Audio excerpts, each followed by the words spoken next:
ஆன்மீக உறவுகள் அனைவருக்கும் என் அன்பான வணக்கங்கள். வருகிற 23/6/2025 ஆனி 9ஆம் தேதி திங்கட்கிழமை அன்று பிரதோஷம் வருகிறது. அந்த நாள்ல சிவராத்திரியும் சேர்ந்து வருகிறது. மாதத்தில் வரக்கூடிய இந்த சிவராத்திரியும் சேர்ந்து வருகிறது. அது திங்கட்கிழமையில வருது. ரொம்ப ரொம்ப சிறப்பு வாய்ந்த ஒரு நாளா அந்த நாள் சொல்லப்படுது. பிரதோஷம் அப்படின்னாலே சிவபெருமானுக்கு உரியது. இது அனைவருக்கும் தெரிந்த ஒரு விஷயம். வருடம் முழுவதும் ஒரு பிரதோஷம் விடாமல் தவறாமல் சிவன் கோயிலுக்கு போறவங்களுக்கு மோட்சம் நிச்சயமாக கிடைக்கும் அப்படிங்கிறது சிவபுராணத்துல உள்ள நிதர்சனமான ஒரு உண்மை அப்படின்னு சொல்லலாம். பிரதோஷத்துல கலந்து கொள்ளும் பக்தர்களுக்கு வேண்டிய வரம் வேண்டியபடி கிடைக்கும் அப்படிங்கிறது நம்பிக்கை. பிரதோஷங்கள்ல ரொம்ப விசேஷமான பிரதோஷமா சொல்லப்படுவது சோமவார பிரதோஷம், சனி மகா பிரதோஷம். சோமவார பிரதோஷம் அப்படிங்கிறது திங்கட்கிழமையில் வரக்கூடிய பிரதோஷத்தை நம்ம சோமவார பிரதோஷம் அப்படின்னு சொல்றோம். சனிக்கிழமையில் வரக்கூடிய இந்த பிரதோஷத்தை சனி மகா பிரதோஷம் அப்படின்னு சொல்றோம். இந்த பிரதோஷங்கள் மற்ற பிரதோஷங்களை விட சற்று மகத்துவம் வாய்ந்ததா சொல்லப்படுது. சிவ வழிபாடு பிரதோஷ நாள்ல பிரதோஷங்கள்ல சிவ வழிபாடு செய்யறது, சிவநாமங்களை சொல்வது அதீத பலன்களை கொடுக்கும். இந்த ஆனி மாதத்தில் வரும் இந்த சோமவார பிரதோஷத்துல சிவ வழிபாடு செய்யறவங்களுக்கு மகிழ்ச்சிகள் குறைவு இருக்காது. அது எப்படி செய்யணும் அப்படிங்கிறத இந்த பதிவுல நம்ம பார்த்துடலாம்.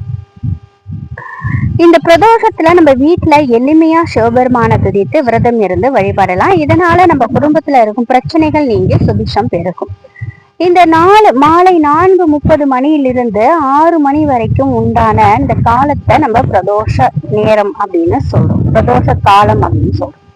சிவபெருமான் படம் வச்சிருக்கிறவங்க, லிங்கம் வச்சிருக்கிறவங்க அந்த லிங்கத்துக்கு விக்கிரகத்திற்கு எளிமையான முறையில நீங்க அபிஷேகம் செய்யுங்க. படத்தை நல்லா சுத்தமா தொடச்சிட்டு, பன்னீர் ரொம்ப விசேஷமானது. பன்னீர் கொண்டு தொடச்சிட்டு இருந்தா பன்னீர் கொண்டு தொடங்க, இல்லைன்னா சாதாரணமா நீங்க தொடச்சிட்டு சந்தன குங்குமம் போட்டு வைங்க. காலையில இருந்து நீங்க பிரதோஷம் முடிகிற வரைக்கும் நீங்க விரதம் இருக்கலாம். சாப்பிடாமல் உணவு எதுவும் சாப்பிடாமல் இருப்பது ரொம்ப ரொம்ப விசேஷம். இருந்தாலும் நம்ம ஆரோக்கியத்தை பொறுத்து, நம்மளுடைய உடல்நிலையை பொறுத்து நம்ம எளிமையான உணவு பொருட்களை கொண்டு கூட நம்ம விரதம் இருக்கலாம். தவறு எதுவும் இல்லை. அன்றைய நாள்ல நிச்சயமாக அசைவத்தை தவிர்ப்பது நல்லது. அது மட்டும் இல்லைங்க, அந்த பிரதோஷ காலத்துல பிரதோஷ நாள்ல தம்பதிகள் ஒன்று கூடுவதை தவிர்க்கிறதும் நல்லது. சரிங்க. அந்த நாள் முழுவதும் சிவநாமங்களை சொல்வது, சிவ சோஸ்திரங்கள் படிப்பது, கேட்பதாக இருக்கணும். மந்திரங்கள் சொல்ல முடியாதவங்க அதை கைபேசியில ஒளி வடிவமாக கூட நம்ம வீட்டுல ஒலிக்க விடலாம். சிவநாமங்களை காதாலையும் வாயாலையும் மனதாலையும் உச்சரிக்கிறவங்களுக்கு, கேட்கிறவங்களுக்கு நினைத்தபடி நடக்கும். நம் வீட்டில் எளிமையான உணவை நம்ம நெய்வேத்தியமா வைக்கலாம். அன்னைக்கு திங்கட்கிழமை வெண்மையான பொருட்களை கொண்டு நம்ம நெய்வேத்தியம் வைக்கலாம். பால் அல்லது டைமண்ட் கல்கண்டு, அப்படி இல்லைனாக்கா உங்களால முடிந்தா நீங்க தயிர் சாதம் கூட நீங்க தயார் செய்து உங்களால முடிந்தா நீங்க தயிர் சாதம் வைங்க நெய்வேத்தியமா. அந்த தயிர் சாதத்துல திராட்சை, மாதுளை, கேரட்டு, இந்த பச்சை மிளகா, கருவேப்பிலை, இஞ்சி இதெல்லாமே நீங்க செய்து ஒரு வாழை இலையில பிரசாதம் படைத்து சிவபெருமானுக்கு நெய்விளக்கேற்றி கற்பூர தீப தூபம்லாம் நம்ம காட்டலாம். இல்லைன்னா பால் கொண்டு கூட நீங்க நெய்வேத்தியம் வைக்கலாம். அது உங்களுடைய விருப்பம். ஆனா வெண்மையான பொருட்களை நெய்வேத்தியம் வைப்பது ரொம்ப ரொம்ப நல்லது. திங்கட்கிழமை சந்திர பகவானுக்கு உரிய ஒரு நாள். சந்திர பகவான தலையில சூடி இருக்கக்கூடிய சிவபெருமானுக்கு இந்த வெண்மை நிறத்தினால ஒரு நெய்வேத்தியங்களை நம்ம வைக்கலாம். அது உங்களுடைய விருப்பம். பார்த்து செஞ்சுக்கோங்க. அந்த நாள்ல அதுக்கு பிரதோஷ நாள்ல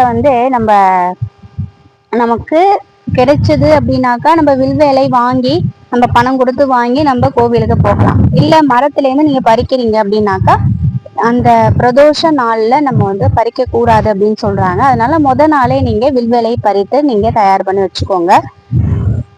நீங்க ஒரு தாம்பாளம், அந்த பிரதோஷ வேலையில நீங்க வீட்டுல இருக்கீங்கன்னா ஒரு தாம்பாள தட்டு வச்சு ஒரு கைப்பிடி அளவு கொஞ்சமா அந்த வில்வேலை பரப்பி அதற்கு மேல ஒரு அகல் விளக்கு வைத்து நீங்க நெய் ஊற்றி தீபம் ஏற்றுங்க. ரொம்ப ரொம்ப விசேஷமானது இந்த தீபம். உங்களால முடிந்தா இந்த தீபம் ஏற்றுங்க. பிரதோஷ நாள்ல இல்ல சிவராத்திரியிலலாம் இந்த மாதிரி வில்வேலை தீபம் ஏற்றுவது சிறப்பான பலன்களை கொடுக்கும். ஒரு வில்வேலை மாலை தொடுத்து எம்பெருமானுக்கு போடுவது, அல்லது ஒரு கைப்பிடியாவது வில்வேலையை கொண்டு நம்ம வந்து எம்பெருமானுக்கு அர்ச்சனை செய்வதெல்லாம் ரொம்ப விசேஷம். ஏன்னா எம்பெருமானுக்கு ரொம்ப விசேஷமான இலை வந்து வில்வேலை, அதனாலதான் நம்ம வில்வேலையை பயன்படுத்த சொல்றோம். இதை வந்து நீங்க செய்யலாம். செஞ்சுட்டு நீங்க விரதத்தை எடுக்கலாம், வழிபாடு செய்யலாம்.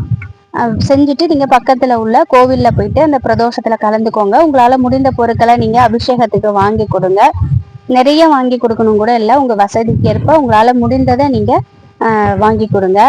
அன்றைய நாள்ல திங்கட்கிழமை சோமவார பிரதோஷங்கிறதுனால பால் வாங்கி கொடுப்பது சிறப்பான பலனை நமக்கு கொடுக்கும், சகல சௌபாக்கியத்தை நமக்கு கொடுக்கும், 16 செல்வங்களை பெற்றுக் கொடுக்கும். பால் முடிந்த அளவுக்கு பால் வாங்கி கொடுங்க, ஒரு 1/2 லிட்டராவது பால் வாங்கி கொடுங்க அபிஷேகத்திற்கு. அதே மாதிரி உங்களால முடிந்ததுன்னா அன்றைய நாள்ல நீங்க தயிர் சாதம் நிறைய செஞ்சிருக்கீங்க நெய்வேத்தியம்னா, கோயில்ல வரக்கூடிய பக்தர்களுக்கு கூட நீங்க அதை தான தர்மங்கள் செய்யலாம். அப்படி உங்களால எதுவும் செய்ய முடியல அப்படின்னாலும் வாயில்லா ஜீவன்களுக்கு உங்களால முடிந்த உணவை வந்து அந்த நாள்ல கொடுங்க. கொஞ்சம் சர்க்கரையை கொண்டு போய் மரத்தின் கீழே தூவி விடுங்க. அதை வாயில்லா ஜீவன்கள், எறும்பு அதெல்லாம் சாப்பிட்டாலே நமக்கு கோடி புண்ணியத்தை நமக்கு கொடுக்கும். இந்த ஆனி மாத பிரதோஷ நாள்ல இதை தவறாம செய்து பாருங்க, நிச்சயமா நல்ல பலன் கிடைக்கும். அது மட்டும் இல்லாம கோவில்ல வந்து வில்வேலை அந்த பிரதோஷ வேலையில ஓம் நம சிவாய மந்திரத்தை உங்களால முடிந்த அறைக்கு சொல்லுங்க. பிரதோஷம் எல்லாம் முடிஞ்சிட்டு அந்த வழிபாடு எல்லாத்தையும் முடிச்சுட்டு வீட்டுக்கு வரும்பொழுது அர்ச்சகத்தை கொஞ்சமா நீங்க வில்வேலை கேளுங்க. ஒரு வில்வேலை கொடுத்தாலும் சரிதான். கொஞ்சம் அந்த திருநீர் கொடுக்குறாங்க இல்லையா, அந்த பிரசாதத்தையும் எடுத்துட்டு வாங்க. வந்தது ஒரு சின்ன ஒரு துணியிலையோ அல்லது ஒரு கவர்லயோ அதை வச்சு நிலைவாசல் மேல வைங்க. எப்பொழுதுமே அது வந்து 15 நாள் அது அப்படியே இருக்கட்டும். அடுத்த பிரதோஷத்துக்கு நீங்க மாத்திக்கலாம், அது கால்படாத இடத்துல போட்டுடலாம். ஒவ்வொரு தடையும் நீங்க வெளியில போயிட்டு உள்ள வரும்போது சரி, உள்ள இருந்து நீங்க வெளியேற்றங்களுக்கு போயிட்டு வரும்போதும் சிவபெருமானின் அருளாசி உங்களை வந்து பாதுகாப்பா உங்க கூடயே இருக்கும். அப்படிங்கிறதுக்காக தான். உங்களுக்கு விருப்பம் இருந்தா நீங்க அதை கூட நீங்க செய்து பாருங்க. பணம் தொடர்பான எந்த பிரச்சனையா இருந்தாலும், வேண்டுதலாக இருந்தாலும் நம்ம மகாலட்சுமி தாயாரா வழிபாடு செய்வோம். மகாலட்சுமி தாயார வழிபாடு செய்வதற்கு பலவிதமான வழிபாட்டு முறைகள் இருக்கு. மாதம் முழுவதும் நம்ம கிட்ட பணம் தங்கறதுக்கு ஒரே ஒரு எளிமையான பரிகாரம் செய்யுங்க. அதற்கு நமக்கு தேவையான பொருள் பச்சரிசியும் 11 ரூபாய் காசும் தான். ஒரு தாம்பர தட்டை எடுத்துக்கோங்க. அதுல ஒரு கைப்பிடி அளவு பச்சரிசியை போட்டு வைக்கணும். அதுல 1 ரூபா காசை நீங்க எடுத்து பச்சரிசிக்குள்ள வைக்கணும். 1 ரூபா காசு வெளியில தெரியக்கூடாது. இந்த முறையில வச்சு அந்த தாம்பாளத்தட்டை அப்படியே மகாலட்சுமி தாயாருக்கு முன்னாடி வச்சிருங்க. அந்த பச்சரிசியின் மேல வாசனை மிகுந்த பூக்கள் வைப்பது கூடுதல் பலன்கள் கொடுக்கும். தினமும் நம்ம தெய்வ வழிபாட்டுல நம்ம வந்து போகும்பொழுது ஈடுபடும் பொழுது அந்த பச்சரிசிக்கும் ஊதுபத்தி சாம்பிராணி தூபம்லாம் காட்டணும். இப்படி செஞ்சு வச்ச இந்த பச்சரிசிய 1 மாதம் வரை அப்படியே விட்டுருங்க, எதுவும் செய்யக்கூடாது. 1 மாதம் முடிஞ்சதும் இந்த பழைய பச்சரிசியை எடுத்து தனியா வச்சுட்டு புதுசா மறுபடியும் அதே மாதிரி பச்சரிசி 11 ரூபா காசை நீங்க வைக்கணும். பழைய பச்சரிசியை நீங்க மரத்தின் அடியில கால்படாத இடத்துல போட்டுருங்க. அதை எறும்புகள் சாப்பிடும். அப்படி செய்யறதுனால நம்முடைய கர்ம வினைகள் தீர்றதோட மகாலட்சுமி தாயாரின் அருளால வீண் செலவுகள் எதுவும் நமக்கு ஏற்படாது. நம்ம சம்பாதிச்ச பணம் நமக்கு சேமிக்கலாம். அதிக அளவுல செலவு செய்து யாகங்கள் வளர்க்குது, ஹோமங்கள் செய்வது, பூஜைகள் செய்யறது, இந்த மாதிரி செய்யாம எளிமையான முறையில வீட்டுல இருக்கக்கூடிய பொருட்களை வச்சு மகாலட்சுமி தாயாரையும் எம்பெருமானையும் முழு மனதோட நினைத்து இந்த பரிகாரத்தை செஞ்சா நம்ம கஷ்டப்பட்டு சம்பாதிச்ச பணம் வீண் செலவாகாம நம்ம கிட்டேயே தங்கும். அதை வந்து நீங்க என்னைக்கு செய்யணும் அப்படின்னு பாத்தீங்கன்னா, எப்ப செய்யணும் அப்படின்னாக்கா திங்கட்கிழமையில தான் செய்யணும். திங்கட்கிழமை அப்படிங்கிறது வந்து சந்திர பகவானுக்கு உரிய நாள். அவருக்கு உரிய அந்த பச்சரிசியை வைத்து நம்ம செய்கிறோம். சந்திரனுக்கும் மகாலட்சுமி தாயாருக்கும் அவங்க வந்து சகோதரர்கள் அப்படின்னு சொல்லப்படுது. அதனால அந்த நாள்ல நம்ம செய்யும் பொழுது நமக்கு சிறப்பான பலனை பெற்று கொடுக்கும். அது மட்டும் இல்லாம அந்த நாள்ல உங்களுக்கு சிவராத்திரி பிரதோஷம் எல்லாமே சேர்ந்து வர்றதுனால இப்ப நீங்க அந்த நாள்ல நீங்க செய்யலாம். எப்ப செய்யலாம்னு பாத்தீங்கன்னா, 6:30 மணிக்கு மேல சந்திர பகவான் அந்த நிலவொளி வருது பாத்தீங்களா, அப்ப வந்து அந்த நேரத்துல நீங்க வணங்குங்க.